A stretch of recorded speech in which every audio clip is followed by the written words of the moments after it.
આપને વિદિત હશે, ગઈ તારીખ 20/1/2024ના રોજ સાવરકુંડલા ટાઉનમાં એક મહિલા સાથે રેપની ઘટના બની હતી.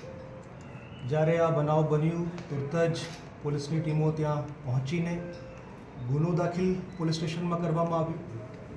અમરેલી LCBની ટીમો 3 બનાવવામાં આવી અને સાવરકુંડલા ટાઉન પોલીસ સ્ટેશનની ટીમો બનાવવામાં આવી.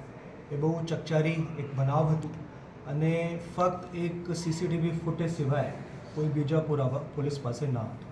પણ પોલીસે આમાં ઘણી મહેનત કરી અને લગભગ 600 જેટલા લોકોની ઇન્ટરોગેશન કરી.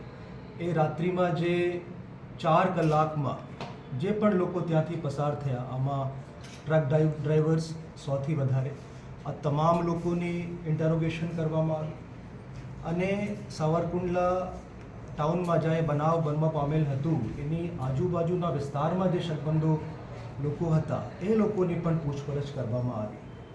ત્યારે અમારા એક કોન્સ્ટેબલ ઉદયભાઈ મેણિયાને એક CCTV ફૂટેજ બીજી મળી, એના આધારે આગળની તપાસ હાથ ધરવામાં આવી. તો એ શકમંદ હતો.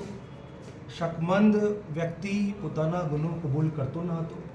તો 3 ટેસ્ટ માટે ગેટ એનાલિસિસ, SDS અને LVA ટેસ્ટ માટે FSLમાં રિપોર્ટ મોકલવામાં આવી અને FSL રિપોર્ટ આવ્યા પછી પરમ દિવસે આ આરોપીની ધરપકડ કરવામાં આવી છે. સર, આરોપીને ક્યાંથી પકડવામાં?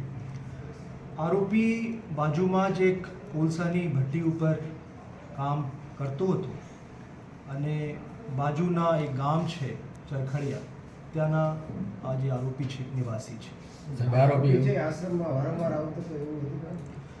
એક વખત આશ્રમમાં પહેલાં આવ્યું છે, એવા રેકોર્ડ ઉપર છે. સાહેબ, આરોપીના કોઈ ગુનાહિત ઇતિહાસ છે? એ પહેલાં અત્યાર સુધીમાં કોઈ ગુનાહિત ઇતિહાસ રેકોર્ડ ઉપર નથી. નામ કેમ કે સેન્સિટિવ મેટર છે, એના લીધે નામ અત્યારે આઈડેન્ટિફિકેશન પરેડ બાકી છે, એના લીધે નામ જાહેર કરવામાં નથી આવ્યું.